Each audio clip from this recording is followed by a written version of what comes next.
मेरा नाम सबीना खत्री है और आज जो मैं एक्टिविटी आपको बताने वाली हूँ वो बहुत सादी है और वो आपको फ़ौरन समझ आ जाएगी, लेकिन शायद हम उसको भूल चुके हैं और हमने उसको नाम दिया है हुनरमंद हाथ। ये एक्टिविटी एक्चुअली शायद किसी ज़माने में घर घर होती थी, जब घर के बड़े, जो दादी नानी, जो भी घर में बड़ा होता था, वो काम जो वो हाथों से किया करती थी, वो अपने छोटे छोटे बच्चों को पास बिठाती थी, उनके सामने करती थी। जैसे कि चावल का दाना दुपट्टे में डालकर धागे से लपेटना, तो वो चुनरी बन जाती थी। तो वो घरों में होता था ये काम। तो इर्द गिर्द जो बच्चे होते थे ना छोटे, वो करीब आके बैठ जाते थे कि दादी आप क्या कर रही हैं, नानी आप क्या बना रही हैं। तो वो बच्चे सीखते थे। फिर वो बच्चों को भी कहती थी कि ये लो छोटा सा पीस तुम लो कपड़े का और तुम भी कोशिश करो इसको बनाने की। तो बच्चे उसको करते भी थे, एक हुनर भी सीखते थे और साथ साथ हाथों को इस्तेमाल करने से आपकी वो वर्जिश होती है जिससे आपके दिमाग के अंदर जो तनाव है वो कम होता है। हाथों को इस्तेमाल करके कोई भी एक्टिविटी करने से आपका जो डिप्रेशन लेवल होता है या किसी किसी चीज़ की एंग्जाइटी होती है या कोई परेशानी होती है या कोई सोच होती है, वो हाथों के थ्रू एक्सपेंड हो जाती है।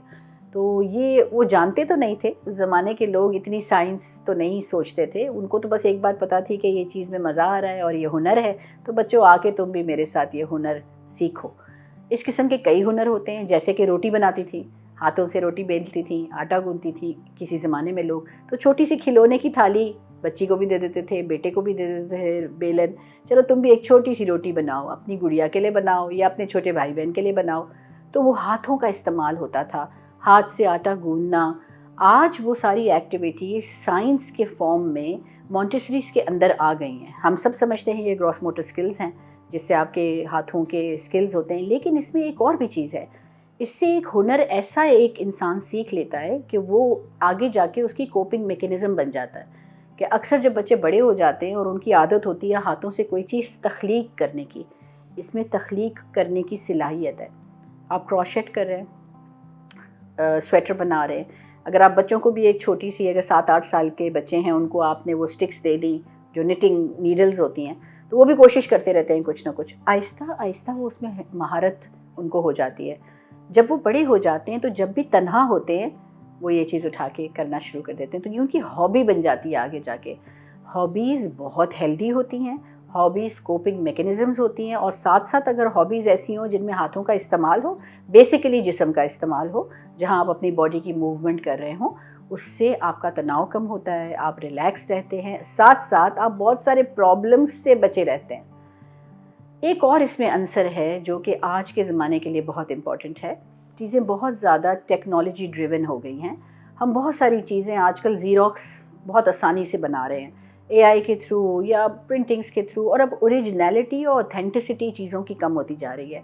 जो बच्चे इस उम्र में ओरिजिनल चीज़ें बनाना सीखेंगे, उनकी एक पीस जो ओरिजिनल बनेगा उसकी बहुत अहमियत होगी। तो अब वो दौर आने वाला है another 10 years down the line कि ओरिजिनल हाथ से बनी हुई चीज़ों की वैल्यू बेइंतहा ज़्यादा होगी।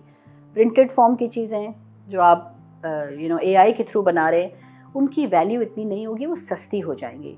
सो ऐसा हुनर बच्चों को सिखाना जो आगे जाके हॉबी भी बन जाए और साथ साथ वो उससे कोई एक सेटिस्फैक्शन भी उनको मिले कि अगर वो बनाते हैं उसकी पजीराई होती है और वो बेचना चाहें तो बेच भी सकते हैं। तो ये सब काम साथ साथ हो रहे हैं और जो सबसे अच्छी चीज़ इसमें हो रही है वो वही हो रही है जो मैं बार बार कहती हूँ कि घर का जो बड़ा इंसान है वो घर के छोटे इंसान के साथ इस हुनर के थ्रू कनेक्ट हो जाता है।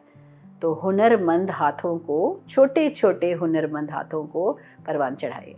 जैसा कि मुझे खुद याद है कि एक ज़माने में जब हम छोटे हुआ करते थे तो मुल्तानी मिट्टी हम ढूंढ के ले आया करते थे और उससे हम बर्तन बनाते थे। ये स्पेशलिटी बनती जा रही हैं। तो बच्चों को बर्तन बनाना, मिट्टी से, मिट्टी में हाथ डालना, ये बहुत खूबसूरत हुनर है। वो बनाएं भी, उसको रंग भी करें, आप उनको शाबाशी भी दें और उससे वो देखेगा आप उनकी ज़ात में कितना ठहराव आएगा इससे।